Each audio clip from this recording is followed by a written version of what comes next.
All right, you're asking for it, so here it is. Listen to this. I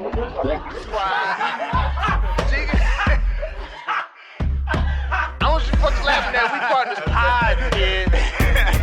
You understand? We in here drinking, singing, swinging, all that shit, dog. We sweating, getting wet, all that.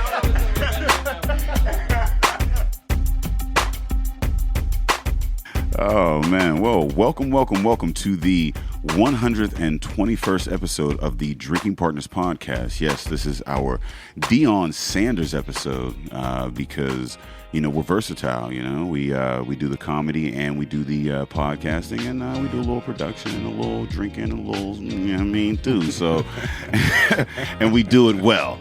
So, you know, that's why it's a Deion Sanders episode. Hopefully we make it to the Hall of Fame someday. I mean, whatever that fame or wherever that hall may be. It's going down. It's going down.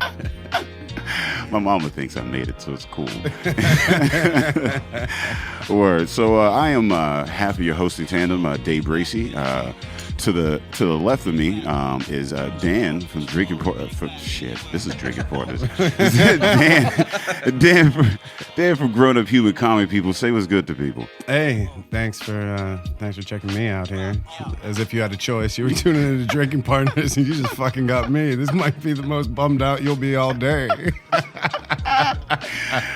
Oh, yeah, what are you, episode 98, I think, 99? Yeah, well, we're on volume 2, so we fucked up. When we started, we would do, like, episode 1, part 1 and 2, and then we, like, changed to volume 2, so we don't really know how many episodes I was saying what episode on this cast that you guys were on. The first one you were on, I think it was, like, 98 or 99. I think it was 98. Yeah. And then you guest hosted a couple. You're actually in the vault. You'll be hearing you again. Yeah, actually, you know Dave. He was on the last too.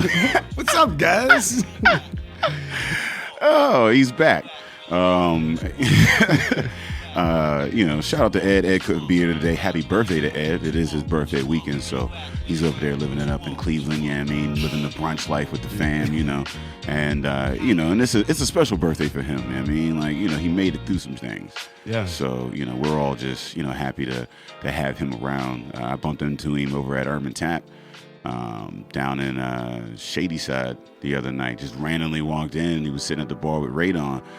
And looked, I was like, yo, what's good? He's like, yo, yeah, it's my birthday. I'm like, nah, nigga, ain't know. So then it just got debaucherous after that. And I didn't hear from him today. And he was like, yeah, I don't know about making it back today. Hey, man, yo, we're just glad that you even here, man. So shout out to Ed, living up in Cleveland. Happy birthday to him. Thank you for making it, Dan. We appreciate you every time you get to come down here, you know. It's always a pleasure. It's always a pleasure to be here with you guys. We're drinking some great brew, some Voodoo. Shout out to Voodoo, you know, sponsors of the cast. They show us some love here, and we appreciate them greatly. You can check them out in Homestead, Meadville. They got another spot over in is it in Erie or is it another one? Got another spot in Erie or whatever. They're expanding. They're shipping out all kinds of shit. Yeah, I mean, this cowbell. It's cowbell nitro. It's like creamy. It's like, oh my god. It's ridiculous. Yeah. I opened this up not knowing what to expect. Yeah. And then it was accurately described as if Guinness fucked a chocolate milk.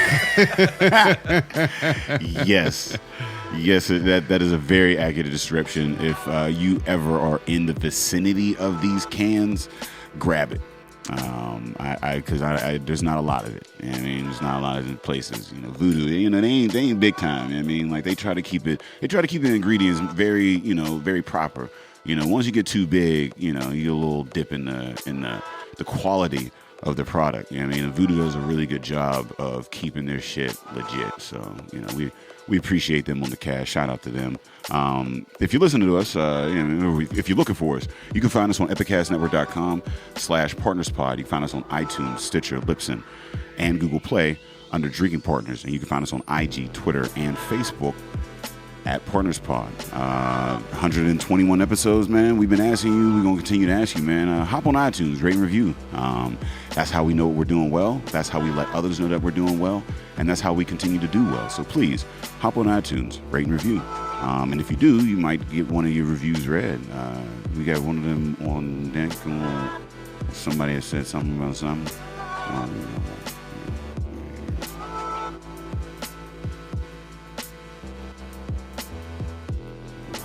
We were talking about somebody spit some beer out of their nose at one point. And then wrote a review about that. I like to find like a bad one, but they're all like 5s, and like that's not to like brag, but it just like I feel it's disingenuous. Like that's like that, like my history of girlfriends, man. I'd like to find an ugly one, but they've all been dimes. Man, I'd love to tell you I dated ugly chicks, but I just don't. I'm sorry. It just is what it is. Like I didn't ask for this. Like it was thrust upon us. I don't know. Big Guy 99. Ed and Day are hilarious. I love tuning in to find out what they are drinking and who they are interviewing. So far, this is one of the best windows into what's going on in the Pittsburgh entertainment scene. Big Guy 99. Thank you, Big Guy 99. We appreciate that. Yeah, we try to, keep our ear to the street and, bring it to you guys. So appreciate you guys for listening. Big Guy 99. If I see you, I owe you a shot, man. Appreciate it. If you listen to us, it sounds mad sultry. You're like, oh man, he sounds like super smooth. That's because that's that Epicast quality, man. Like, I mean, they do it right, So maybe you want to start your own podcast, or you need help promoting an event, or maybe you want to advertise your product on an award-winning podcast. I don't know, such as this one. I mean, somebody told us we were the best, and we just wear that. But if you want to, man, go to epicastnetwork.com/services, fill out the form, and tell them that the Drinking Partner sent you, man. Tell them that Grown Up Human Comic people sent you too, man. Like they the fam. I mean, tell them that you heard it. And you want that hookup, man. It'll get you sounding mad right. Because my voice, like you hear me in real life, I don't sound like this. You know what I mean? Like, I sound like a gruff hobo. Like, you know what I mean? Like, it's not nearly as smooth as it sounds right now. So, shout out to Buzzy back there working hard, putting in time, man. Like, I'm surprised he ain't like developed a hunch yet. Like, because he be in the basement. Like, about to get him a Phantom of the Opera mask out this motherfucker.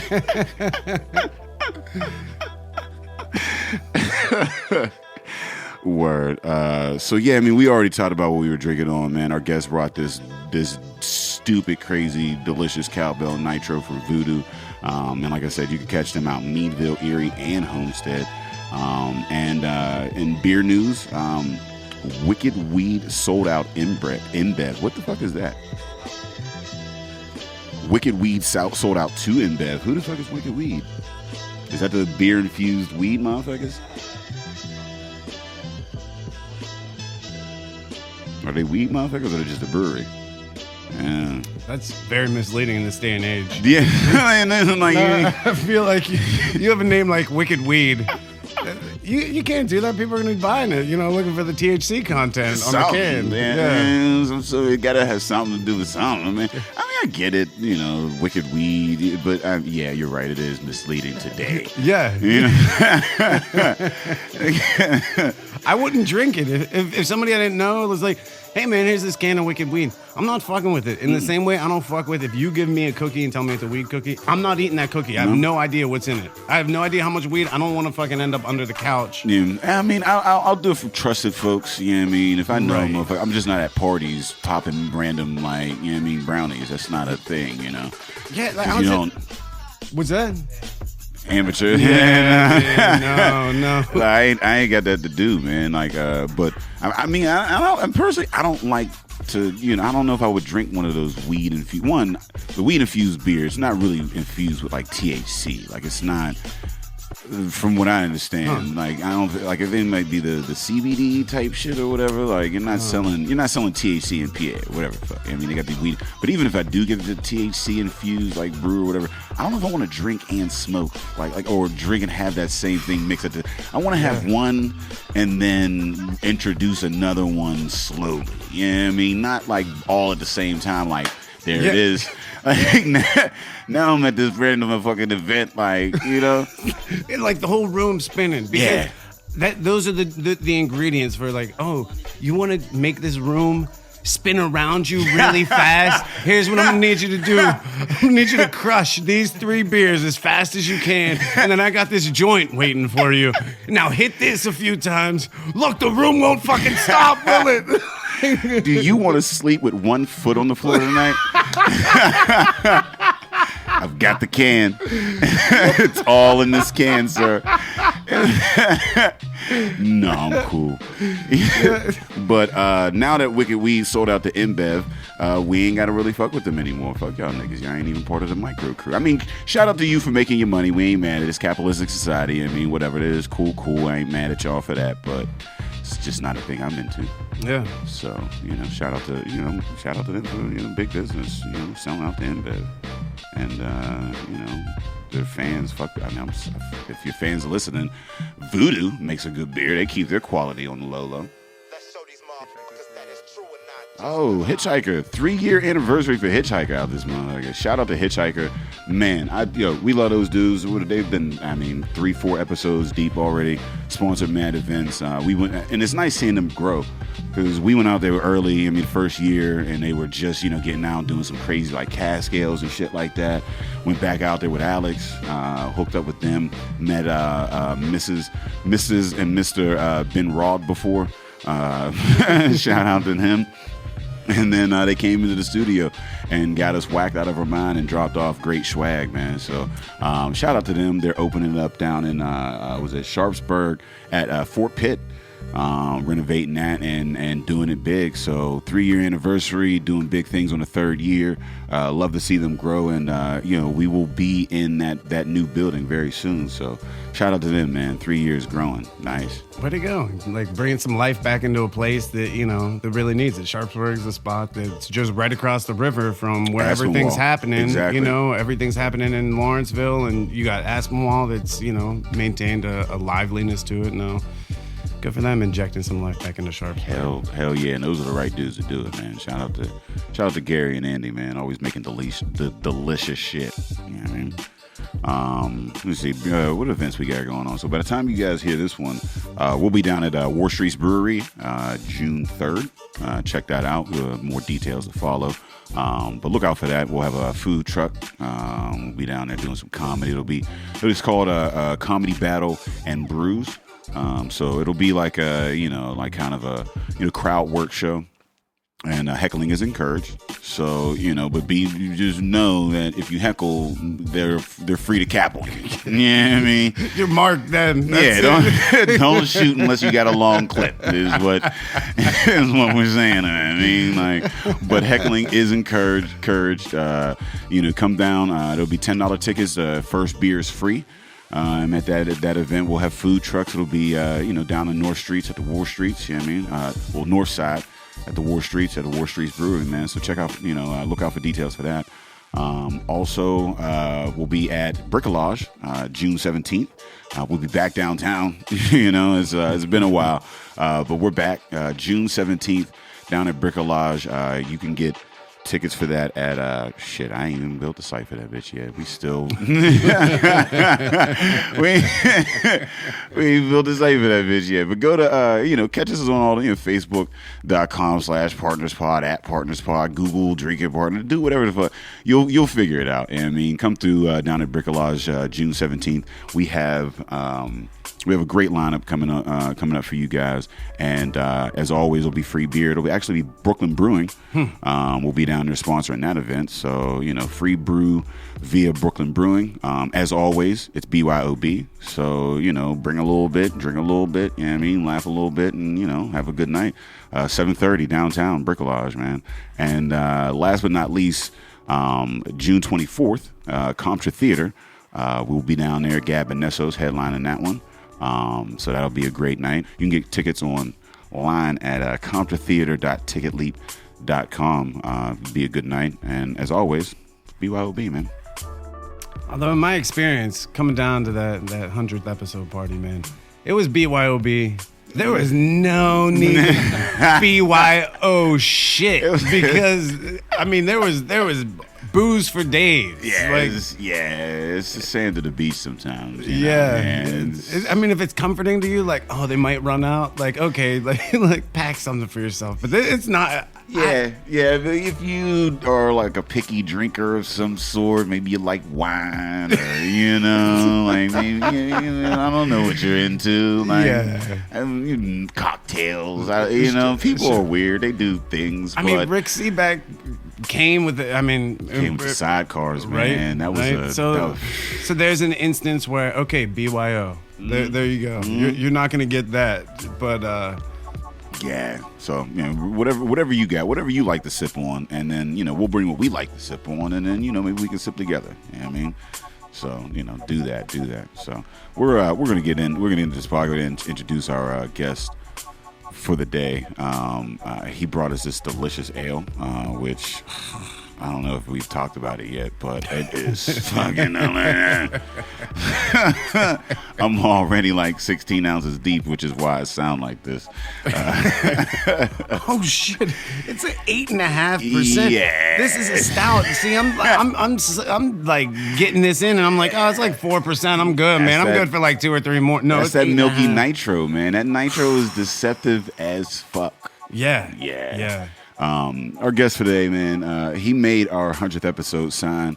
I'm sure you've seen pictures of that. If you're not, if you haven't, you'll see more of those. He's also made a lot. He made the championship belt for Brutal. All right. I'm going to be making it this year, but I didn't make last year. Making the championship belt for Brutal this year. And you can see his work all around the city. Everybody, give it up for Tom Klingensmith. Tom Klingensmith, say what up to the people. What's up, people? There it is. So you work with metal, man. Tell us about that. How did you get into metal work? Well, I kind of got into it by accident. I was at my girlfriend's mom's house, and she was looking at a coffee table that was in a magazine that was like $1,300, and I told her if she paid that much for that, I'd punch her in the face. Wow. So I just said I'll make you something, and then that's basically how it got started. And I built coffee tables and benches and a bar and a bunch of different stuff, and then just in the last year and a half, I started getting into doing the logos and the detailed sign work and stuff like that. Nice. Yeah, I mean, I've seen your shit all around. Like everybody fucks with you, which is. I do what I call hit and run marketing, where people don't know it's coming. I just make shit and come drop it off. Yeah. Be like, here you go. Yeah, that's how it was for the 100th. Like, we were just chilling or whatever. He's like, yeah, I got this. I was like, what the fuck is that? Like, what the fuck is that? Like, you know what I mean? Like, it was like mad humbling. Like, we think we're doing something cool. Somebody's like, I just put your name on this, but it's better than everything you've ever done. And I'm like, because I don't have any real skills other than drinking, which can't be discounted. It can't be discounted. That's a skill. It's a talent. It's a skill. And so, where's your studio at? Is it? My studio is a garage. Yeah, that. Yeah. Again, don't discount. No. Yeah. Studio. We're in a basement right now. Yeah.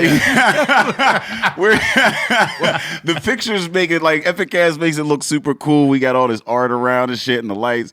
But we're in a basement in Allentown. Yeah, this is definitely. Don't be humble. This is the coolest corner. They definitely set it up to make. The rest of the basement don't look like this. Truth. So yeah, I mean, so you're in the garage and you're just because I mean, what do you even use to make this shit? Like, you know what I mean? Well, what I do, I'll buy like a 4x8 sheet of steel, then I cut it into whatever size I'm gonna make, and then I have a machine that'll cut out a stencil. So it's like a printer, but instead of print, it has that little blade that cuts it out of like plastic stencil paper. Lay that shit down and then just Dremel it. Just hours of using a Dremel and grinding the letters out. Yeesh. Yeah. So it's like a meditation then. It's it's weird. I mean, you spend a lot of time by yourself with your head down, and it's just like I said, I got headphones like this, like the noise canceling ones. I just put that on, put on music or a podcast or whatever I'm into that day, and just Dremel away for hours and hours. There's something nice about that though. Like I appreciate that kind of work so much because like it's tedious, but it requires 100% of your attention. Yeah. You know, Yeah, like you you can't fuck off. You can't like No. start drifting off, start thinking about something else. Like it's tedious, but you're there with it. Yeah, the entire time. I've definitely screwed a few up, and if you screw up on the outline, you know, you might only be a half hour in, no big deal. I've been 4 or 5 hours deep. I've been 4 or 5 hours deep on a sign, and like have your sleeve catch on the edge of the bench and go outside the line, and like now that's just Beach Street. It's done. You can't do nothing with it. Grind it down, flip it over, use the other side maybe, but it's screwed. Yeah, I mean, like, I don't think I could really, like, at this point, akin any type of activity that I have to it is like washing dishes, like, because, you know, for me, like, I get in and I'm like, fuck these dishes, like, it's just a whole thing. But then, you know, once I roll my sleeves up and I get into like a rhythm, and it just, you know, and then after a while, like this, you know, and the dishes are done. Like, I mean, once you're in it, I mean, you get that repetitive, you know, like type thing or whatever. That's as close to metal. Again, I drink beer. That's what I do.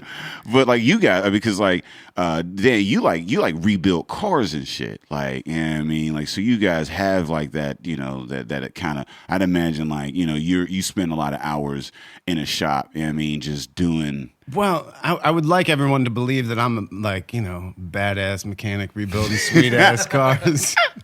The reality of the situation is Dan 15 years ago was a badass mechanic rebuilding badass old cars. Now I just surround myself with badass people who can do it. And I dress the part when I go down there, and I twist some screws and I turn some bolts, but that's about it. But what did we just say about not being humble on this motherfucker?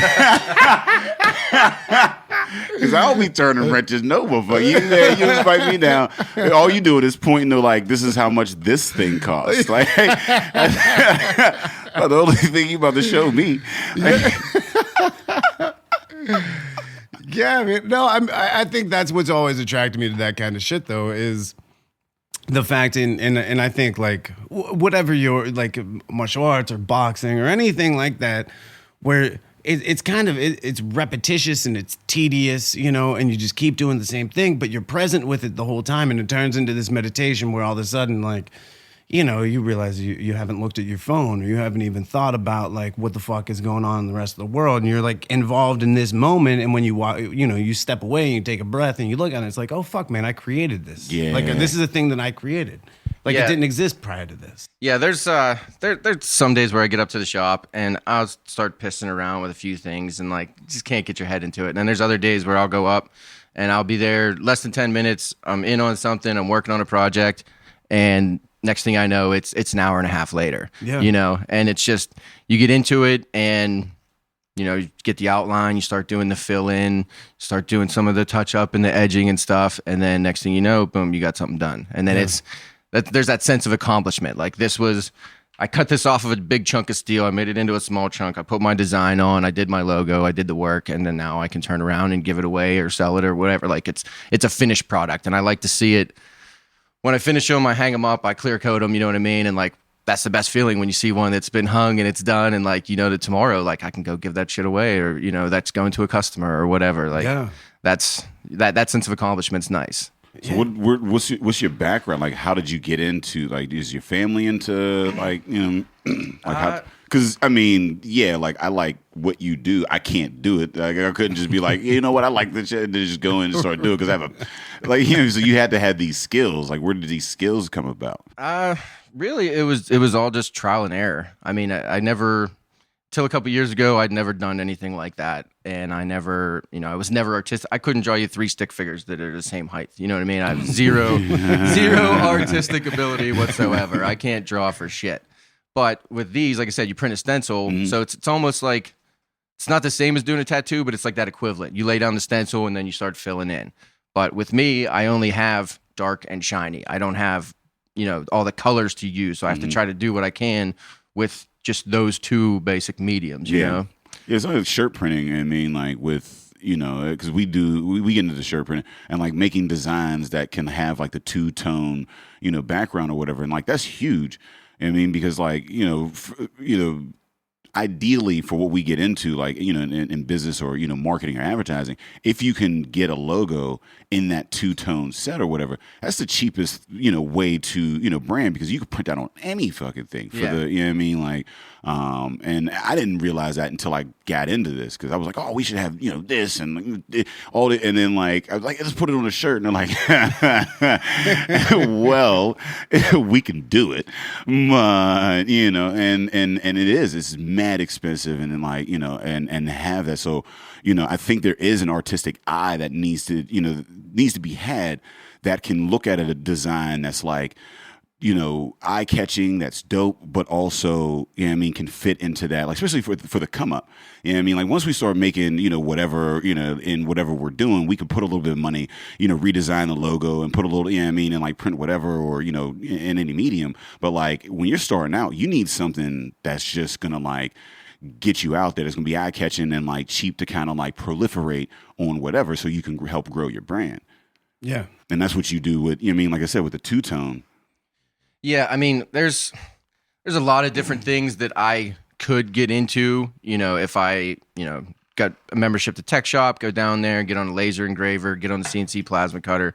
Like, that's stuff that maybe down the road I might get into, but for right now, it's just me in the shop with what I got and trying to make the coolest shit I can. And I mean, I go back and look at some of the stuff I made when I just started doing the lettering, and it is dog shit, man. Yeah. It is just like, there's stuff that I wish I could like make a new sign for the person and make them give me that one back. like I don't want that out there anymore. Yeah, that's how I feel about my YouTube videos. So that, like, I was watching some of those the other day. No. You know what I mean? Like, because like, and that's the thing with like even sets on stage. I'm like, you saw me 4 years ago. I'm sorry, like, you know. So, but that's what progress is. You know what I mean? Like, if you don't like, and I think it's just even in humanity in general, if you don't look back at yourself and hate your former self, then you haven't made any progress. Like, if something you did 5 years ago, whatever it is, like whatever type, you know, your personality or your art or your, you know, whatever, if you look back 5 years ago and you're like, that dude was fucking awesome, like, you might not have grown much. Yeah, you're probably a fucking idiot. You have a huge ego. Like, oh, that dude, I just was talking to my buddy who, he's like my little brother. He's 25, right? So we kick it all the time, and I'm like, dude, you're doing great for being 25, because I think about my 25-year-old self, and it's like, fuck that dude. Fuck that dude. Tell him to stop wearing that thing. Tell him to stop cutting his hair like that. Tell him to stop wearing those pants. Tell him that all this shit that he's into right now is garbage. Yeah. Like, go back to this, you know. So yeah, I think it's healthy to look back and see what you've done and be like, I've progressed a lot. But don't beat that old person up too much either, because that's still you. And it's like, have some compassion for that dude was just dumb. He was just dumb. That's all. He was trying his best with what he had, and what he had was just not as much as... It's not as much as what you have now, but you only have what you have now because of what he started back then. You know what I mean? So it's like... Dude. It was that dude. That same dude you don't like got you here, though. So it's like, man. You got to lay that foundation. You got to, you know what I mean? Nobody starts off being awesome at what they're doing. You know what I mean? You got to suck for a while, you know, and then you get a little better and a little better. And I mean, there's still shit I make now, and I'll look at it and be like, that's not fucking good. You know, like, I can do better than that. And I have a scrap pile that is stuff that I started and just wasn't working out, or I screwed up, and like, I could go turn it in for scrap money, you know what I mean? But I leave it there because I like to see what I screwed up. You know what I mean? You got to learn from your mistakes. Yeah. That way, when I'm making a new sign and I'm like, well, how am I going to do this? Or how am I going to do that? It's like, I look at what didn't work and go, okay, well, I'm not going to fucking do that. That sucked, you know? So I'll just, you know, try things a new way, or try a different technique, or I'll get new equipment, you know, like the edging, like on that sign, that's all like plasma cutter. So if you have a plasma cutter, if you turn the amps up, you cut right through the steel. If you turn it down, you can sort of gouge it like that. What was plasma cutter? Is that like lasers? No, it's a high frequency inverter, and basically you plug it into a 220. That generates the electricity that'll melt the steel. You have it hooked to an air compressor, and then that'll blow through it. Oh, shit. So it's sort of like using an oxyacetylene torch to cut steel, but it's just using electricity and then the air compressor. But like I said, if you turn the amps way down, you can gouge it. You can get like a different kind of look. So I'll play around with just, you know, try it on 15 amps, try it on 18, 20, and see, what it does. Because half time I don't know what it's going to do until I try some shit, And you're doing this in your garage. Yeah. Or in your studio. Yeah, in my studio. Yeah. No, because I think that's where like saying garage becomes impressive, because it's like, okay, you got your studio, but like realistic, you have this plasma cutter thing in your garage that like, because my question is, how do you feel about these dudes, these people, men, women, and people who identify otherwise, who are going to tech shop and using these laser cutters, these things they can just put it into and create this drinking partners, sign here flawlessly first time. I think they're smarter than me, is what I think. Really? That's Really? So you're that's into a much that. better way to go. You would do that then? Yeah, for sure I would. With my day job, I work 50, 60 hours a week. I don't have the time to make a tech shop membership worth it. But Right. if my job went away and I was going to live off this metalwork, I'd be at tech shop the next day. Got you. So you don't feel like that it detracts any from the craftsmanship to stick that in the machine and let the machine do it? And I don't know if it affects the craftsmanship. Like I said, if I had the ability and the choice to do that, I would for sure. okay. But that's a lot of startup is not having what you need to. You have a product, you have something. Like as a comedian, I'm in the same thing. I have a family. I have obligations. I can't tour as much as other folks. I can't put as much time into various things or whatever. And then with even just getting into it and the podcast and all this is like, I get into comedy. I'm like, I want to be the best, but I don't have the means of just contacting folks or like booking this room or getting stage time here or whatever. I know what I want to be, but right now I'm in the bar just making some motherfuckers laugh that didn't even know I was going to be here, or probably in the other half are just mad I'm even on stage, and then comedians that are mad that I'm taking up time that isn't even funny. Like that's how that shit starts off. It's like and you grind and you grind and you grind, and then you build upon that. And I think that's super dope, because like you said, like you got this fucking plasma cutter in your garage. Like that's some hustle shit. It's like, what? This is the life that I have. This is the passion that I have. How do I make this happen? And you're like, what? I'm gonna fucking be cutting wild shit in my fucking garage in my spare time. Doing the whole fucking and creating dope like this. Like I have a garage. I can't do that shit now. Like I don't even know if I can afford a plasma cutter without sucking dick. Like I don't even know what the payments on that man. You don't have to suck dick. They're not that much. It's just but I appreciate like just that hustle mentality, like of making like this is where I'm at. This is and like how do I get from here to there, and building. Like I said, we with Epicast, the way we hooked up with them, we're like we're just doing some comedy type shit, and they're like we're just doing some little basement, some studio type shit, and we came down and we made some fucking cool shit happen down here. And like you said, like you're like it's like, oh, they get the good side. Hell yeah, they get the good from fucking side. So it's that's why I love this atmosphere, because we come down here and we just humble ourselves and we just like, these are the beginnings. That's what everybody we have on this podcast, and we come down here like in the basement, like I just have that. We just sit on the fucking couch and drink beer and talk about how the fuck we got to where we're at and where we're going. And I'm looking at and it's nice to get you in here, because like in that very that hungry beginning, like you're just all over the place.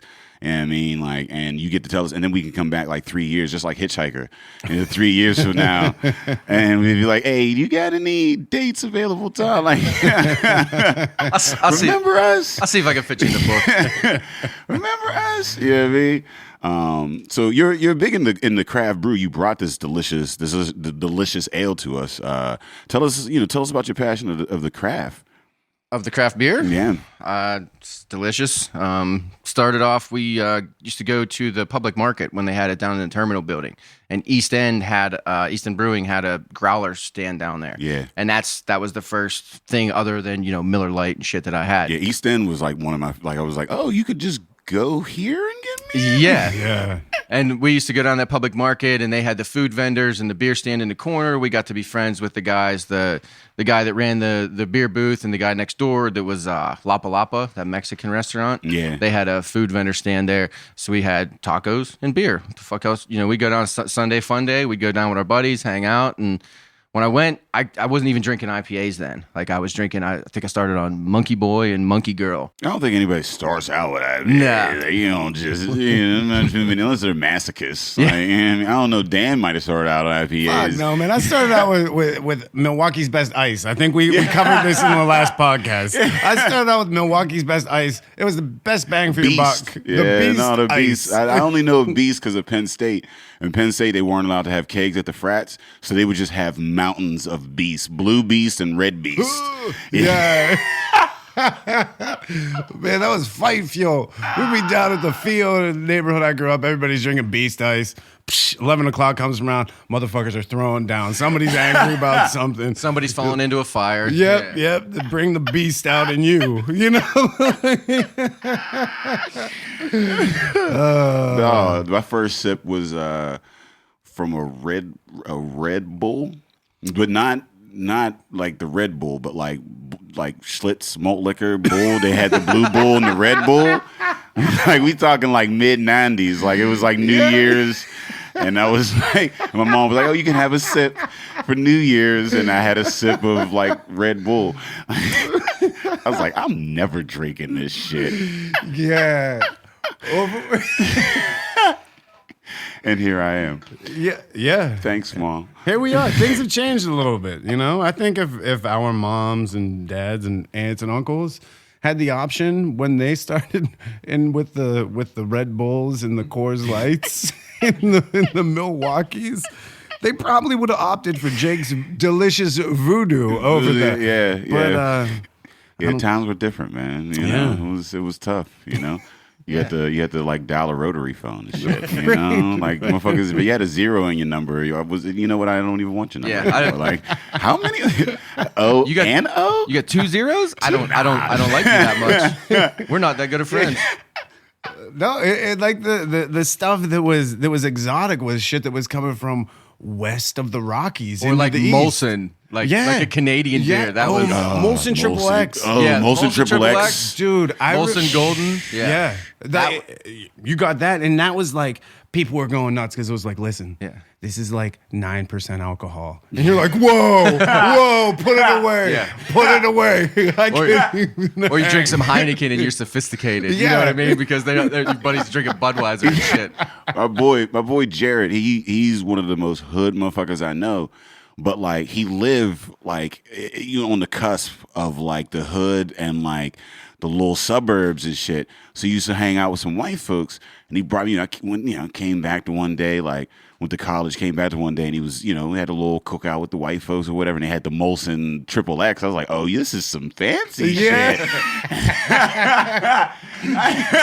What is I'm fucked up. Like it's like in Pittsburgh. Oh, you can afford to drive 3 hours to Niagara Falls, pick up a case of Molson Triple X and drive back. Like, yeah, you're fancy. Like, I'll have 2 or 3 of those. like the BC buzz. Like, this is from British Columbia. Like, Yeah. Truth. So where are you from originally? Sutersville. It's about 15, 20 minutes past Elizabeth. Like go across out 51 across Elizabeth Bridge, out in the sticks, basically. Yeah, no. Once you said past Elizabeth, I was like, that's for those that's not familiar with Pittsburgh. So there's Pittsburgh, and Pittsburgh is kind of like all of Allegheny, really. It's a county. I mean, like if you say you're from Pittsburgh, if anywhere in the county, kind of like matters. I mean. Even out to like Wexford almost. Yeah, Wexford. Yeah, like if you're just kind of in the lines type thing or whatever, like it's a broad type thing. Christina Aguilera from Pittsburgh, from Wexford. Yeah, Wexford. Yeah, I mean, like, then you got but there's like layers to this shit. So there's like the city, and then there's like the outer city, and then there's like Outervania. You know what I mean? That's what I call it's like Outervania. You know what I mean? Like, and it's like it's the city, but it's like like everything's connected. You might got a job here, but like the commute ain't nice. Not at all. It's from to here, it's like 45 minutes to my house. Yeah. So it's not horrible. That's another thing that like I was talking to a friend. We were doing a show over at Apis, and that's a weird kind of like regional thing how we like describe distance in minutes instead of miles. Like, and I didn't know it. I honestly didn't realize this until last week because it's just like I'd be like, well, how far? And a friend of mine, like anytime I go outside of like I'm traveling, I'm with a friend, and I'm like, so how far are you from like the airport? And they're like, 15 miles maybe. No, like how many minutes? Yeah, though? Like I need. No, because that's so fucking relative. Like I don't want to hear that shit. Like it makes sense in Pittsburgh. Fuck you, people don't like calculate distance and time because like you're in LA, right? You need to like get to somewhere else.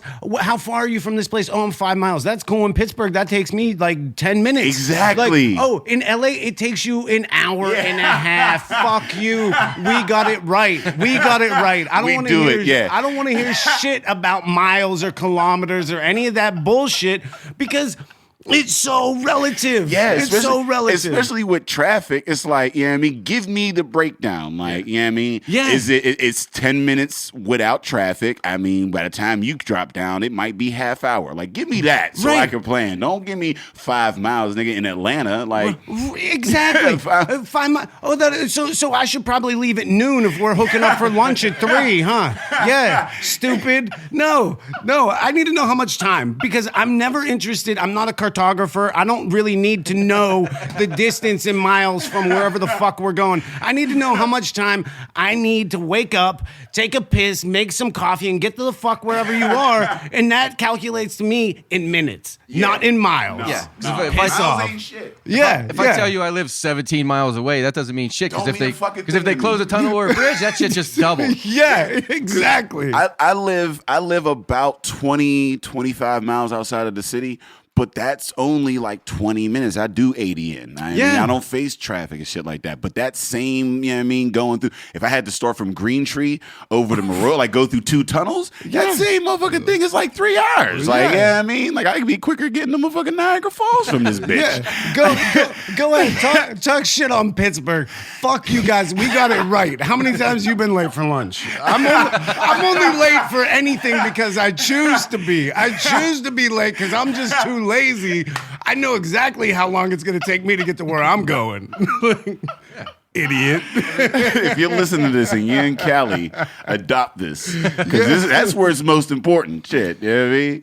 Oh, man. Sit your ass on the 405. You should have known. Tell that dude it's 3 miles. It's going to take you until 1:30 to get there. Got 3 miles in an Uber. It costs you $90.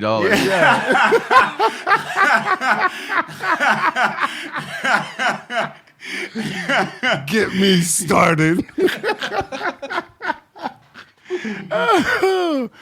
Oh man, no. Traffic is I don't know how it is for other people, man. But traffic is a thing. It's a nerve in this area, man. Because everything's a bridge or a tunnel. Yeah. See, out where I'm at, there's no traffic out there. Like I said, I live in a little town. I work in Denora, the little river town out there, and I mean it's 20 minutes back and forth to work. Now Kate, she works downtown. It's like a fucking hour every day. Yeah. I'd want to kill myself if I had to do that shit every day. I feel you, man. Like this is with the traffic and the bullshit and the construction, man. Fuck Pittsburgh and the construction. It's good. Like summertime, it might as well be Cleveland with all the orange around this bitch. You know what I mean? Like my route to work never changes. I drive the same way every day. She gets up in the morning, watch the news, like, all right, there's construction, there's a wreck. Okay, I'm going the back way down 837. I'm gonna duck through the south side and cut across. Yeah, I feel your pain because you know what I mean. Like my fiance, her route never changes either because she's a novelist. So she just goes downstairs to her office and writes. And it takes her 2 minutes. It takes her 2 minutes. And like there was a point where I was commuting all the way downtown and you know what I mean, I got a show. Shit, and there's a Pirate game or a Penguins game or there's rain. Everything just or goes. you know what I mean? Like, one sporting event blows up your whole plan. any fucking thing, Yeah, man. You get two motherfuckers that just want to ride next to each other for a while. Like You get the two truck drivers on the highway that want to be dicks. Yeah, Fuck just them. anybody. Like, what are y'all having a conversation through the window? You motherfucker, man. Yeah. Road rage. I know you guys got CBs. You can talk to each other on the road. You don't need to be right next to each other writing notes on the window and shit. No, but I feel like I was so much smarter back then. Like now I don't have to commute to shit. You know, I live really close to like where the office I have to go to. I mean, I'm talking like 7 minutes max. But when I used to have to commute, I was listening to podcasts. I was listening to really intelligent people have conversations constantly. I was so much sharper. I'm like a this. fucking idiot. Dude, I don't think this one's making us any smarter. no. We weren't in that We're making us rotation. smarter. You weren't in that rotation. But I don't know. I felt like now that I'm removed from it, you know, listen to me. I think human beings are this animal that can never be happy because when I was fucking commuting, listening to podcasts, I was going nuts. Yeah. But I was smarter. Now I reflect back on that. I'm like, that wasn't so bad. I got to listen to really smart people talk a lot. But I had to fucking sit in a car in some clothes that made me uncomfortable for hours upon hours. Yeah. And now I'm like 7 minutes. Like, it's like, dude, why don't you just take that time and listen to the podcast at home? Because I'm doing other things. Fuck you. Fuck me. Fuck me. See, my day job, I'm a heavy equipment operator. So I'm driving like big Tonka truck kind of shit. And it's 10 hours a day of just being in a machine by myself. So I listen to podcasts and music all fucking day. That's then I come sweet. home, I go to the shop, put the headphones on, I'm back to listening to podcasts and music for another 3 or 4 hours every night. So you have like PhD level intelligence. No. I listen to super smart people and I learned some shit, but I'm not that smart. What are some of your favorite podcasts? My favorite one I would say is the Dollop American History Podcast with Dave Anthony and Gareth Reynolds. Holy shit. Dude, I just heard about that. Dude, just start listening. You'll listen to every episode back to back to back. It just sucks you in. The one guy, Dave Anthony, so he does all the research or has people do the research and then tells a story about some of the most fucked up shit that's ever happened in America, or like if they're doing other countries, they'll do like international stories. Yeah. But the other dude doesn't know anything. So he's telling him the story, and like there's some that are so good. Like the second guy, Gareth Reynolds, will stop him, and he'll be like, "You fucking with me, right? Like this isn't true." And he'll be like, "No, 100% accurate." Like crazy, like Gangs New York shit. The favorite one is this guy. His name was Rube Waddell. He was a baseball pitcher, turn of the century when Cy Young was pitching. Yeah. He was better than Cy Young, but he was so dumb that people would hold up puppies in the stands and he would leave the mound to go over.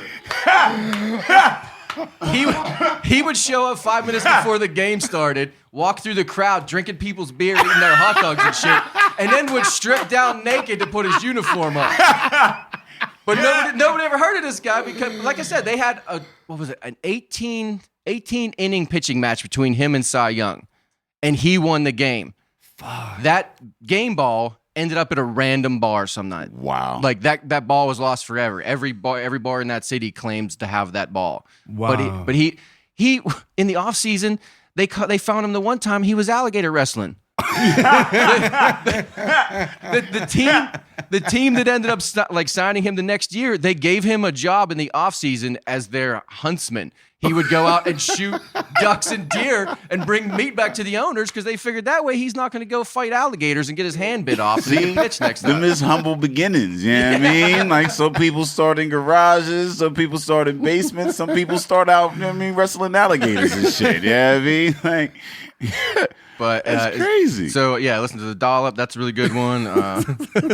That's kind of like me and Ed or whatever. I mean, like we'd get to talking about brews or whatever, and Ed's like, "Well, this shit tastes good." You know what I mean? Like just like no, I like that. Like I like that dichotomy. Like just hearing that in that podcast. Yeah, it's really interesting. It's super funny.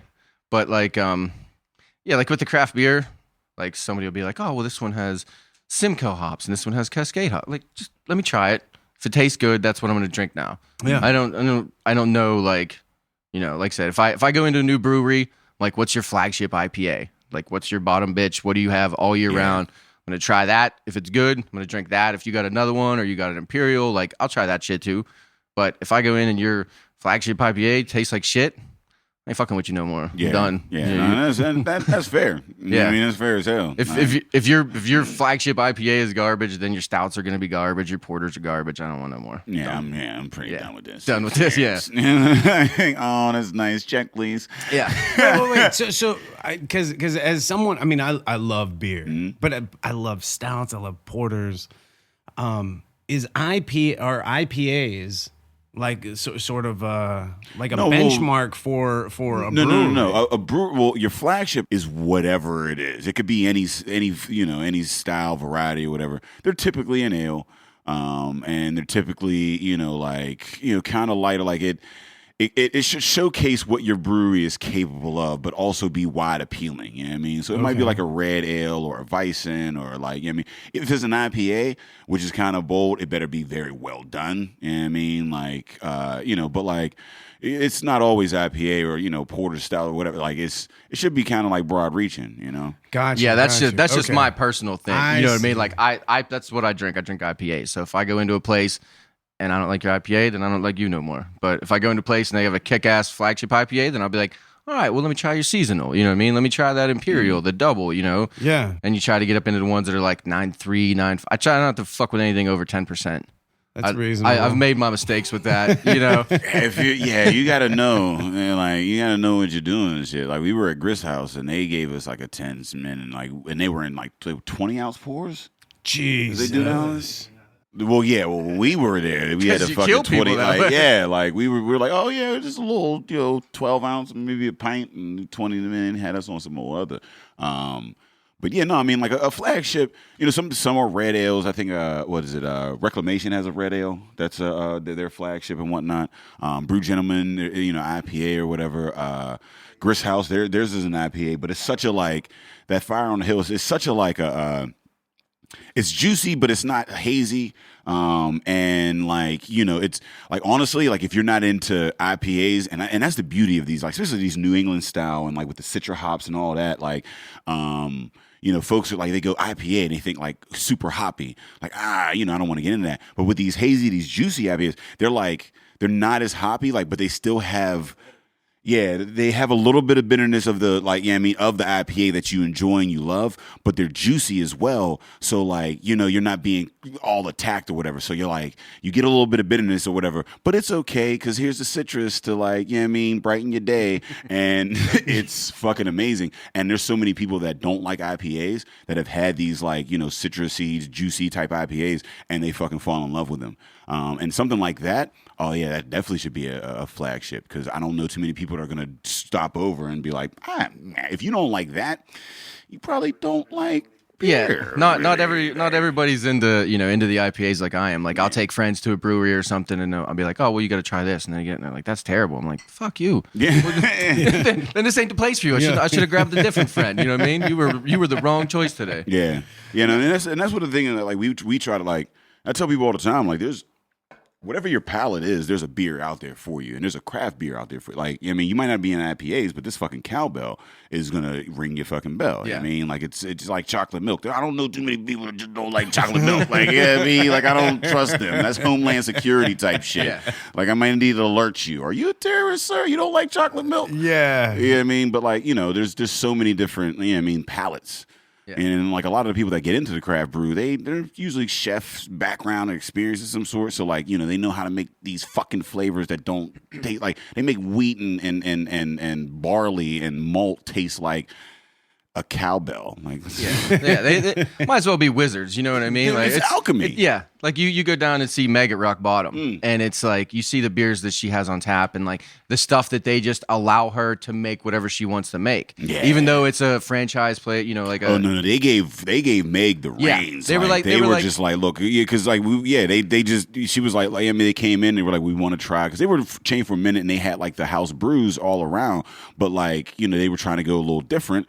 And they were starting to give a bit more like leniency to the brewers, and May came through and just started kicking balls. Yeah, they were like, we'd like it if you made these 3 or 4 year round, and then the other 6 lots just do whatever you're gonna do. Yeah, she's that killing uppity the game. Jagoff, her uppity Jagoff IPA. That shit's awesome. Meg kicks ass. Yeah. You know what I mean, I shout out to Meg, shout out to Meg, shout out to James, shout out to Evans. The Evanses, the Evanses clan. The Evanses, you know what I mean? Like Spoonwood in the building or whatever, man. They do dope shit. James is one of my favorite people. I love when I go to a show or to an event and I'll see Meg and I'll be like, "What's up, Meg? Where's James?" Who was he? Sex Ferdinand down at the Olympics? Oh, I wish I would have went to that. I saw some of the videos. Sex Ferguson. Yeah, shout out to Sex Ferguson, man. He couldn't wait to take his clothes off. And then I was mad because I went to the fucking Olympics. Shout out to Grist House. Yeah, I mean, they do the Olympics at the end of Craft Beer Week. And it was a bunch of they do barrel rolls and pours and taste test. It's wild. But there's a bunch of brewers. They just, get together at the end of Craft Beer Week and just be brewers.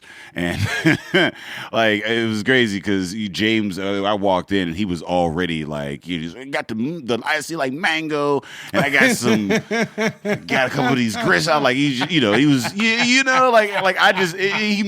made me feel like I showed up late. Yeah, I mean that feeling I gotta catch up one of them type things. I got these icy light mangoes. What you need? James brings the party. He brings it, man. And I mean he brought it for the first I saw him, he was fully clothed. He had shorts and a shirt on, and then about 20 minutes later he just had a bra shirt. He had pulled the shirt up to the nipples. He had tied it off. It was and then next time I saw him he was basically half naked with Sex Ferguson on his belly. Yeah.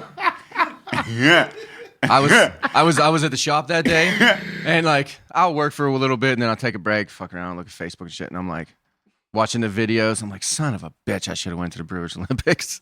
I'm I got work to do today, but that looks like it would have been so much fun. That was a lot of fun, man. Shout out to everybody that was down there. Got bumped into Helltown Brewing, man. They are they live their fucking they live the name, man. I mean, old boy, one of the brewers or whatever, he's been there for a couple of years. This whole all the just sleeves and tats and fucking it just they live that out there. But Helltown's got some good shit too. And where are they at? And where are they out of? Mount Pleasant, isn't it? Yeah, Mount Pleasant. Yeah, and that's weird from Mount Pleasant, man, because my first college experience with a white girl was from Mount Pleasant, and she had never met a black person before. Yeah, she told me the story about the one black dude that was there, transferred in or whatever, and that was the only. But she never talked to him because she was scared to talk to him.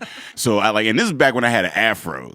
I actually had a Jackson 5 fro, and yeah, dog. She was "Can I touch?" She was "Can I touch your hair?" And it was and then that's offensive, right? But I was about to fuck, so I was "Yo, go ahead, run your fingers through that." It's not that offensive.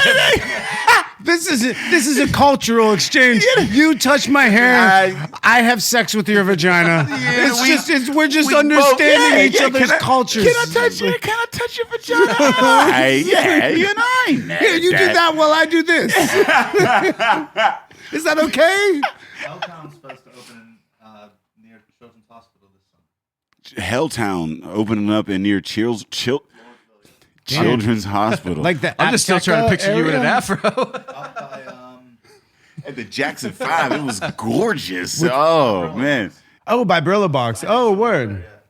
on that road. That'll be dope, man. Man, that'd be fucked up though. Having to transfer, because if they're doing wild shit out in Mount Pleasant, and then they have to buckle down, they get into the friendship area. Everybody's kind of buttoned up. It's it's a little bit crazy, but everybody's still buttoned up. It's you can be crazy as long as you stay inside of these parameters.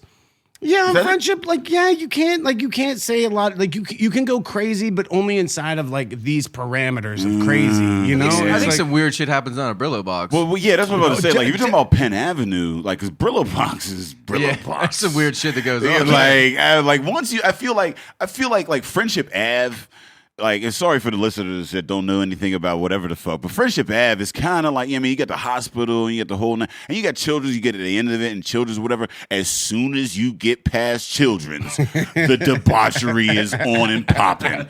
Like, there's, like, it is, as soon as you cross the street, tuck your chain, my nigga. Like, you know what I mean? Like, it's a whole, you go from, like, Spider-Man doing cool shit for the kids out in the windows, and, you know what I mean, ambulance coming in, and they're all in, it's all family friendly and shit. Come up to and, Spider-Man stealing your yeah, wallet. yeah, and then exactly. Then you get to like Uncle Ben tragedy. Like that's Spider-Man came from that other block.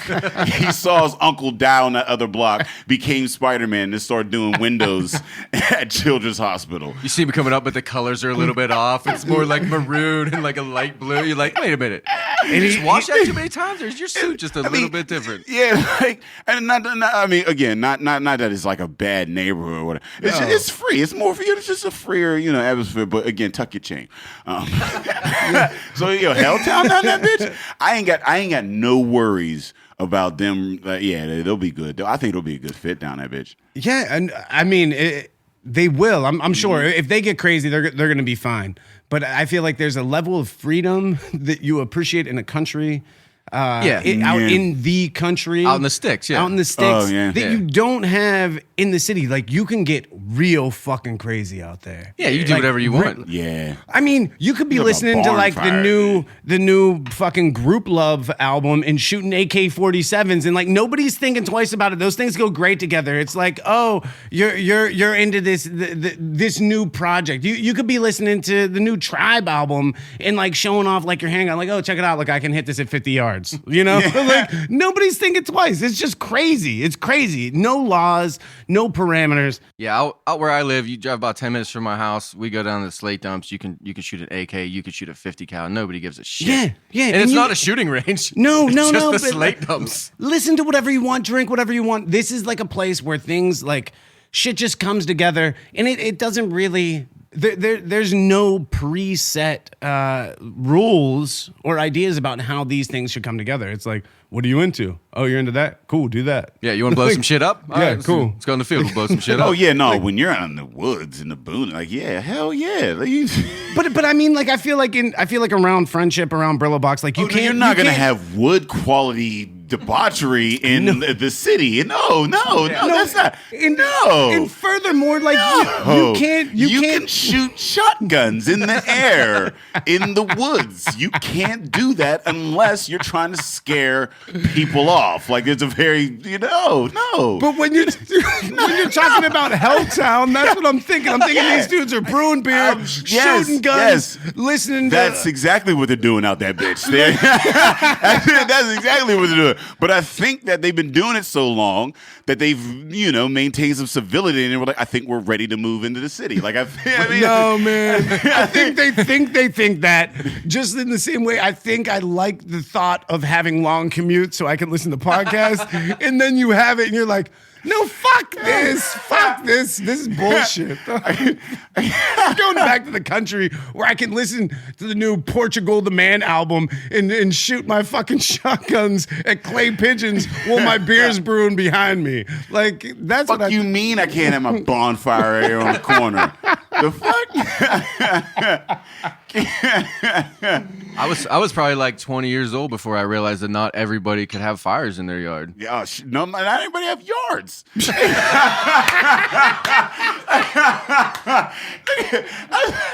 Shit, there was a certain point in my life where I got to a yard. Like, we moved, and it was like, oh shit, there's grass here. A bonfire? You mean a grill, man?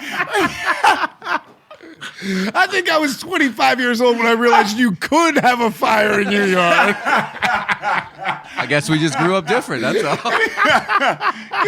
No, but I think that's fair, and that illuminates, like the freedom you have to such an extent where, because having a contained fire in your yard isn't like a freedom. It's like a fucking thing that you just do. Yeah, like we've been doing yeah. for It depends whatever. on how you look at it. You know what I mean? Because for me, like I have now, like I live a life where like I can have a little bit of a fire. You know what I mean? And and that's because I'm a pyro. Like, you know what I mean? I love fire. I think humans in general are. I mean, it's fire. It's the life giver. You know what I mean? So to have the ability to just let that burn and throw some shit in, like that is at the Burning Man festival. They have people come around and they just burn a big fucking man and get all crazy around it. Yeah. And the tying theme is fire. You know what I mean? It's a very, so to have the ability to do that, like in your yard, to have a yard, because you can't do it in your house. You're going to die from nothing. I mean, Unless you have a fireplace. If you have a yard fire in your house, that's called a house fire. and then the fire department comes to put that shit out. Shit's not going well. I mean, Mistakes were made. So if you ain't got a yard, you can't do it in your house. And then when you get a yard, it's like, well, how big of a fire I could do? And then maybe you could do a little grill or something. And even sometimes you got to do a gas grill, which is a fucking travesty. I'm sorry for people that cook on gas grills. Like, But it's unfortunate, but it is. I think it is. It is very much linked to like the evolutionary process, and there's something about fires and being able to have a fire that I think it like taps into like our evolutionary something in us where there's this catharsis. Like I created this thing, and from this thing, not only can I sustain life, but like this is what gives us life. It's your caveman DNA. It always comes back. It doesn't matter. Yeah. There's always that part of you that's still just basic, primitive, fight or flight, whatever happens. Like I can do this. Yeah. Yeah. So I want to touch on real quick. So 10 hours a day, you're listening to mostly podcasts. Mostly, yeah. And we only touched on the one, which is the dollop. So, but they don't have enough content to support 50 hours a week of podcasts. When I found them, I heard them on a different podcast, and then I went and downloaded theirs, and I listened. I think they had 100. Yeah. So I listened to Rogan, Burr, Kreischer, Doug Stanhope, Joey Diaz, and then I have the dollop. I got a couple serial killer podcasts. I got the show Serial where they do like the true crime stuff. Speaking of serial killer podcasts, Alex DePula is launching this week. It will be in 2 weeks from hearing this, but check for that on the Serial Epicast killer Network. podcast? Yeah. That's awesome. Word, that's real sweet. Yeah, man, because I'm interested because it sounds like for you're listening to more podcasts than I ever have at any point ever. I listen to probably 50 a week. Yeah, that's intense. And I know whenever I was into podcasts, when I was listening to podcasts almost exclusively, driving, commuting, like doing different things in my car for probably about 20 to 25 hours a week and just listening to podcasts. And I was listening to Joe Rogan, Duncan Trussell. I was listening to Chris Ryan. I was listening to Ari Shaffir. Listening to like those were kind of like the four big ones, and then I'd fuck with like Daniele Bellelli, like the Drunken Taoist, shit like that. But what I found was at that time when I started listening to them, I was smoking a lot of cigarettes, fucking drinking, kind of hanging out, like still living a relatively healthy lifestyle, like in other respects, like still like making sure I got like workouts in and whatever, but hanging out with these dudes, but these, fairly brilliant people. And if they're not brilliant, they're brilliant in the sense that they can all ask the right questions. Yes. I quit smoking cigs. Like I started like working out more. I started like thinking about like these like ruts that I would get in with like my ways of thinking, and I became way healthier. Like just in the holistic sense, I have not done that. No, that's what I wanted to ask you, man. Like, because they make me feel shittier about the way I live my life, smoking cigarettes, drinking too much, not exercising. But it hasn't got to the point where that affected me to where I actually did something about it. But I mean, in what way does it affect you? I mean, because you can't consume that much and it doesn't change you in some way. If you listen to Joe Rogan and like he's like a fucking machine, you know what I mean? He's like, I'm up at 5 a.m. I'm at the gym. I'm doing kickboxing. I'm doing yoga. Doing fucking cryo tanks. I'm doing all this shit, and it's like. That's not me. Like that dude's he's made us something else. Yeah. But wait, I don't feel like he is up at 5 a.m. I feel like he's like one of the ones who's like, listen, like I stay up late, but like I'll sleep in late too. but like I still get this shit in. Yeah. Well, I mean, when you're a multimillionaire and you have, one of the most popular podcasts in the world and you're a huge comedian, like your schedule is a little flexible. Yeah, you know what I mean? Yeah, for sure. Like me, I'm up at 5 a.m. every day, out the door by 5:30, working by 6. Like by 6 o'clock, I'm in a giant machine driving around. Like I don't, I'm not going to get up at 4:30 to go to the gym. Fuck that. I got to be up at 5 to go to work. You know what I mean? So in what way does it like? What do you take from that? Like, what is your draw to podcasting? Honestly, I mean, if you spend 10 hours listening to, if you're going to listen to something for 10 hours a day, you can't listen to regular radio. I'll listen to DV Morning Show a couple hours, and then I'll get right into the podcast. And then, I mean, like I said, I'll find a new one that I'm really into, and it's just boom, boom, boom, episode after episode. Or then I have the ones like Rogan and Kreischer and Bill Burr and the All Things Comedy Live podcast. Like, I'll listen to those, and I'm like waiting for I'll go in and hit refresh and be like, fuck, Birch don't come out till Wednesday. Oh, Bill Burr has one that comes out on Tuesday. All right, cool. I'll listen to that one. Yeah. Now. And like, that's just, that's my entertainment for the day. And like, one of the funniest things, I don't know if you ever saw the picture, but it's a little kid eating ice cream, and he's sitting next to a poster of kids eating ice cream. And he's laughing because they're laughing in the picture. And it says, how I feel listening to a podcast. Like, you're like listening to somebody else's conversation. Like, from listening to so many of the drinking partners, like, I feel like I knew more about you before I met you than if I'm just meeting somebody else. You know what I mean? Yeah. But like before we met, like I'd probably listen to you for 20 hours, Yeah. And it's like you're starting off with more of a knowledge. So like if I ever met Bert Kreischer, I'd be like, dude, I know your kids' names. I know your dog's name. You know what I mean? Like I know what you're into. I know who your friends are. Like you feel like you get to know people, but you've never even seen them. Yeah. You know what I mean? Yeah. No, sorry. No, well, I mean, I think that's dope because there are people that you would like to like. I mean, I even have people, even in my personal relationship, like close friends. Like if a close friend of mine like had a podcast, I probably listen to it all the time just because I don't have the time to hang out with them. You know what I mean? Like I actually like them. I like, their thoughts, whatever. That's why they became friends. You know what I mean? But I don't have the ability to hang out with them all the time. So I could just like tune in and listen to what they're, getting into.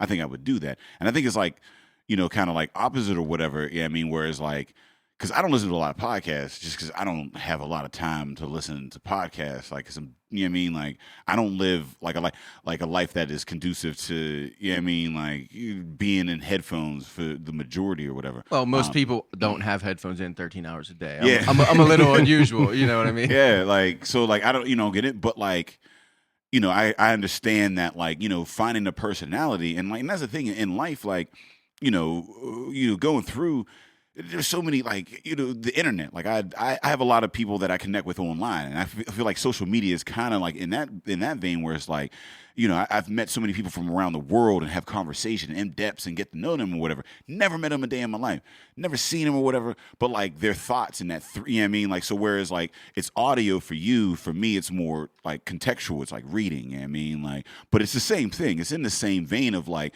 I don't really know these folks, but I really like their ideas.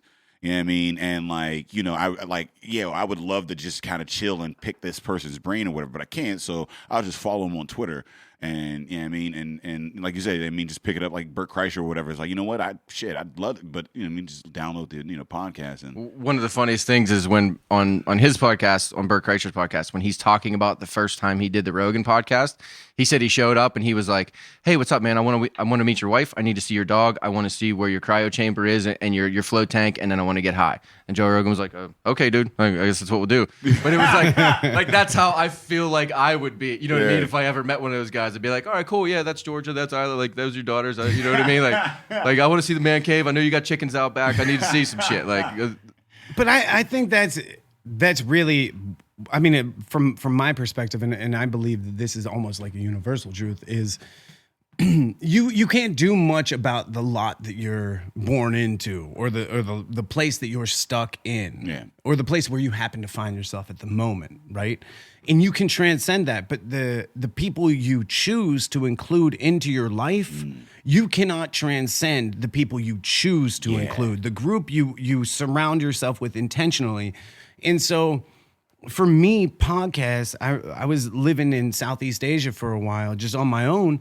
And I started to make choices about like motherfucking Asia. You do not expect Southeast Asia from this motherfucking. He just said that real casual. Yeah, I was in Southeast Asia living by myself. There's got to be a fucking story to lead up to that. There is, but you didn't just make a wrong turn. I'm just living in Southeast Asia for a little bit. Fuck it. But it's not important. The important part is that the ran out of gas in Southeast Asia. Stayed for a year. It was cool. Yeah, had some good food. It was 280. What I meant to illuminate with that comment was that the fact that I was pretty much isolated from the rest of the, anybody who I could communicate with on a regular basis, and so at that point I had to make very intentional decisions about who, and by who I mean which podcast I listened to, because these became like my homies. These became the dudes who would like every week I held it down with. And in that time, it was like 13 months, like the people I surrounded myself with, I started to elevate to their level. Like I wasn't being brought down in the same way that, you make some shitty friend choices or you make some shitty relationship choices, and you descend to whatever the lowest depths that those can bring you to. But there is also the potential to whatever whoever and whatever you start surrounding yourself with. And I think podcasts are a great opportunity for somebody that's like, man, I have this dark side in my personality, or this side of my personality that I feel is underdeveloped. Like I'm kind of weird out in public, or like I'm uncomfortable in these situations, or I don't know shit about this and I'm kind of self-conscious about it. And you start tapping into those, like these conversations, and they will take you up there. Like you will elevate with them. You will ascend to their level. And I fucking love that. Yeah. I love that about podcasts. Yeah, there's only, our time here is finite. And every moment that you spend is doing something, fulfilling some sort of need or whatever. And like you said, with friends, it's like, I have friends where it was like, I like you guys, but like, you're not really helping me be a better person.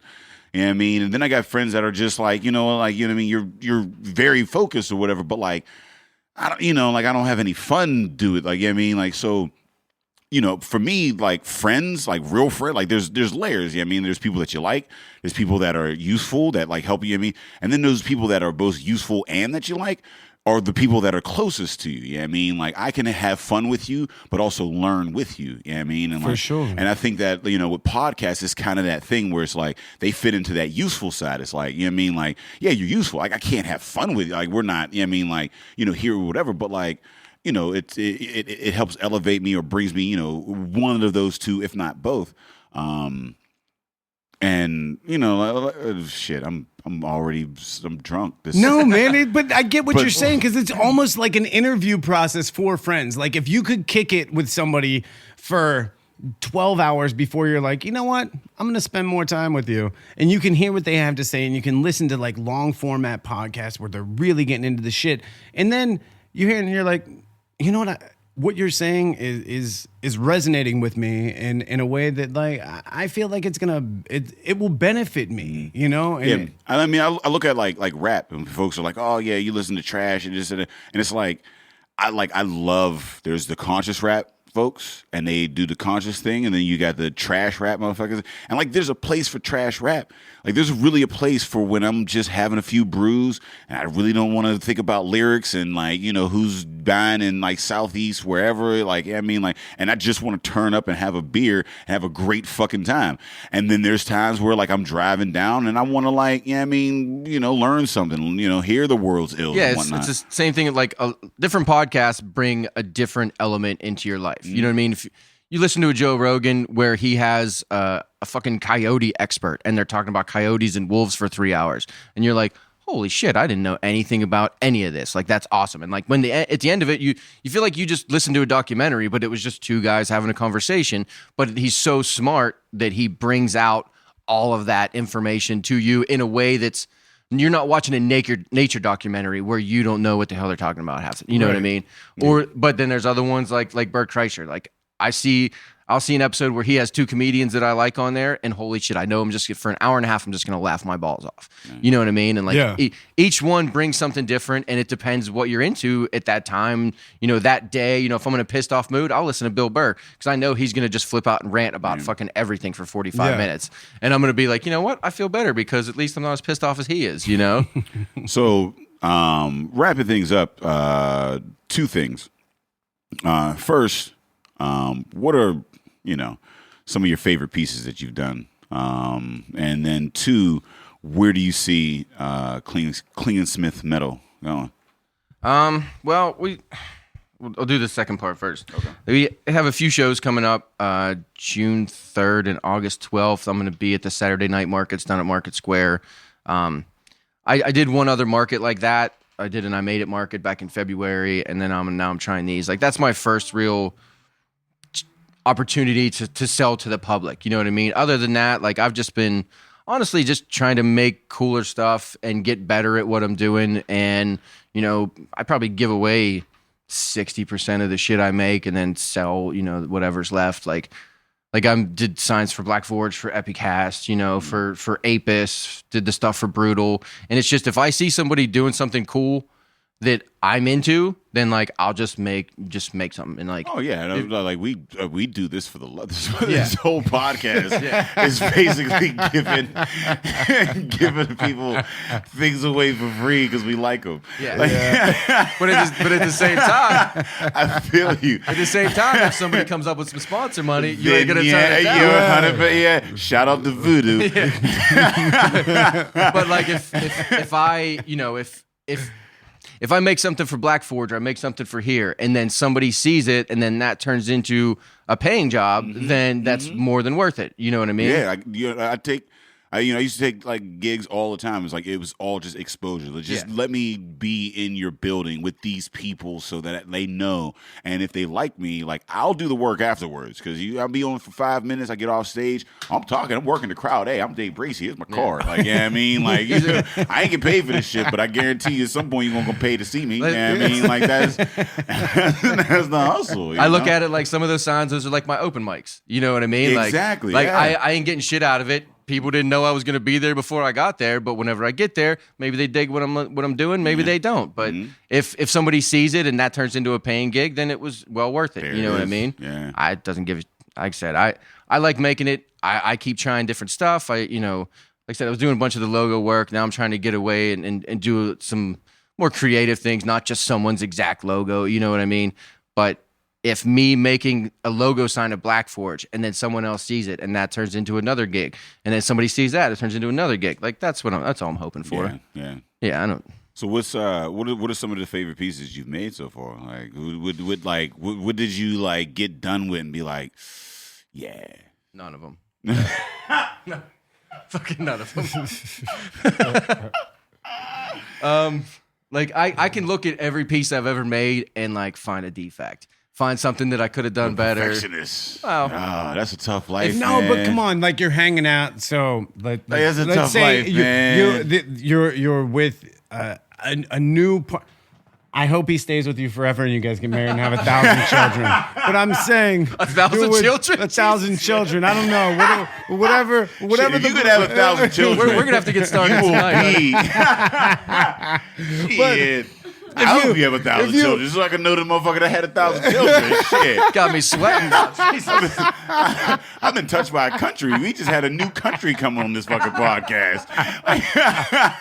The island of Klingensmith. This story, you heard it here first. No, so you meet somebody and you guys are out and you're like, you want to impress her a little bit and you say, oh look, that I did that. Which piece would you take her to, ideally? I don't know. I saw some of my stuff at a band in Pittsburgh. It's a gallery that's connected to Voodoo. Yeah, and Homestead. I've got some cool stuff there, just like some PGH signs and like some of his logo work. And part of his logo is a smokestack, and I have a 2-foot smokestack that I cut out. And then the smoke that comes out of the top, I hit it real hard with a grinder and put a little bit of color into it. Okay. And that one is probably pretty cool, but that's also probably one of the easiest pieces I've ever done too. So that's No shit. Okay. It looks cool, but like there's no Dremlin on it. You know what I mean? It was maybe an hour with a plasma cutter and a grinder, you know, and that's one of the things that I like, but it's not something that's going to sell to everybody. You know what I mean?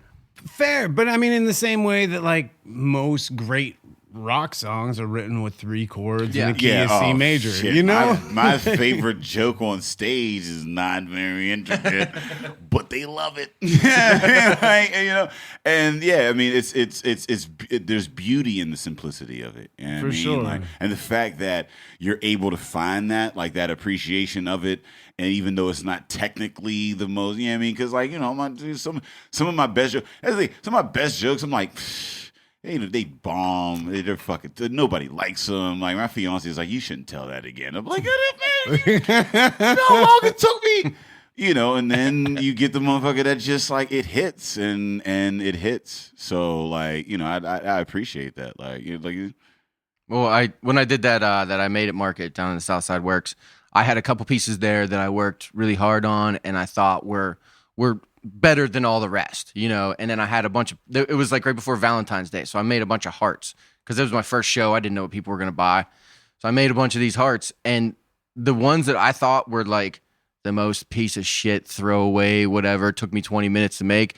All these women were coming up and they were like, "Oh, that's so nice. I like that." Those are the ones that are gonna get you to a place where, like, now you have to appreciate me. You know what I mean? Because that's the thing. Like, when you get it, I think a lot of, like, even brewers or entrepreneurs in general, you kind of gotta, like, feel something out. Like, you gotta get people involved, and it gotta be kind of something that, like, they can identify with. And at the beginning, it's gonna be like, you know what I mean? Like, this isn't my favorite, but for some reason, like, you know how many times I've had a tweet, like, to go, and I'm like, you like that shit?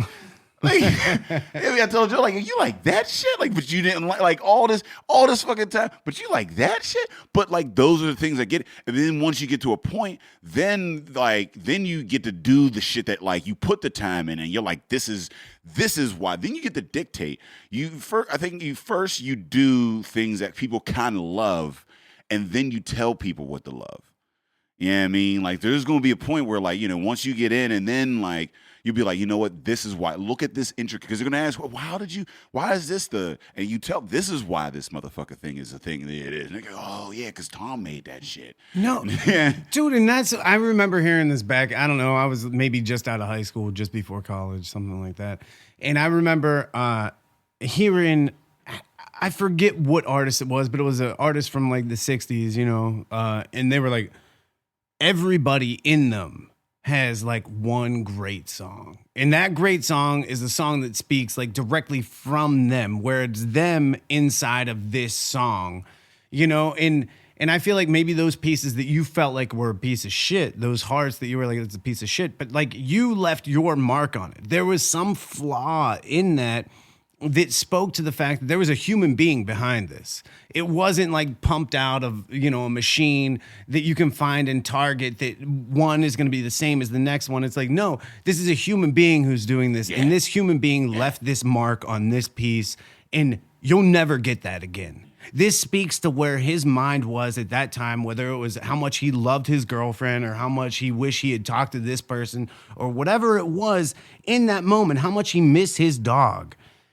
Like, that's represented in there. That's where his mind wandered away from this piece for just a second and left that little dig, maybe that plasma cut a little too deep or a little too shallow, or he's having that picnic that's happening tomorrow with his old lady and his mom and whoever else, all these people that he loves.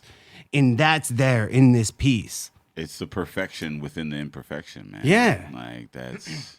Yeah, like I said, every piece I have, I can look at and I know I can find a fuck up on it. You know what I mean? But like everything is it's individual. If I tried to make 10 of the exact same thing, none of them are going to be the same. Everything is going to be a little bit deeper on the outline, a little bit shallower on the outline. You know, the plasma cut on the edges. Like, there's no way you could ever make that exactly the same. That's the beauty of art, man. Yeah, and if you're using a CNC plasma cutter to try to do that, it might come out the same every time, but there's not going to be any character there. Nice. You know? Nice. No, and what do the fucking flaws represent? Like that's for me. That's what's beautiful. Usually too many These beers at flaws- the shop. Humanity. Just let me have it. Let me have it. That these flaws reflect a moment of being out away from your body in a state of love and perfection, this ideal situation, just in the cosmos, in a place that's neither here nor there, and you're just with all your loved ones. And in that moment, That's the cut beautiful. went a little too deep. And I mean, I hope people listen to this podcast and you actually go and look at these pictures. And I hope you've looked at these pictures and you know Dan. Dan does not sound like a namaste type motherfucker, man. Like you do not, when he pulls up roaring, you know what I mean, in his metal beast and Pulls like, up in the Chevelle, head to toe black. Yeah, I didn't think you were with going to the be head talking to toe about black, my with the spirit black, in the cosmos. Exactly, like you don't like, you know what I mean? You start protecting like vital organs and shit, you know what I mean? You start looking at exits, you know? You don't think you're going to get a spiritual enlightenment from this motherfucker, and there it is. There it is. Hey, man, this has been a great cast, man. Thank you so much for coming down, Tom. Thank you so much, Dan, for coming through with the, you know what I mean? My pleasure. This cowbells have been amazing. Shout out to Voodoo. Tom, tell them where they can find you. It's at Klingensmith Metal, Facebook, Instagram, Twitter. I don't really fuck with the Twitter much, but Instagram, Facebook, just at Klingensmith Metal. Nice. Appreciate you guys having me. Man, I mean, we appreciate you coming. It was a great through, time, man. This has been amazing. Like you showed us so much love, man, and it's just like we get to just bullshit and bullshit. So you know, Dan, where can they find you? On IG, Facebook, at Grown Up Humans, at Grown Up Human Comic People, grownuphumancomicpeople.com. Fuck, man, this is Jared's job. Just Google it, you'll figure it out. If you've heard this guy before, if you've heard Dan before, you know this is Jared's job. He lets you know, motherfucker. It's that motherfucker moment, right? Dude, I need a little laminated sheet to put in my wallet. But if you Google Grown Up Human Comic People, grown up one word, Grown Up Human Comic People, you'll find all of our outlets. Yeah, there's nobody else that has that. No, you're not. Yeah, I mean, if they do, they're on the 5th page, so it don't matter. Yeah. Right. Yeah, we're not paying any SEO guys. That's for sure. So. Oh man, word. So I am Dave Bracey. Shout out to Ed, his birthday weekend, you know what I mean? And if you're looking for us, you can find us on epicastnetwork.com/partnerspod. You can find us on iTunes, Stitcher, Libsyn, and Google Play under Drinky Partners. And you can find us on IG, Twitter, and Facebook at PartnersPod, man. And if Ed was here, he would tell you, man, Drinky Partners is the crew, Epicast is the family. I broke the seal, man. No, it's not awesome again. Unless you have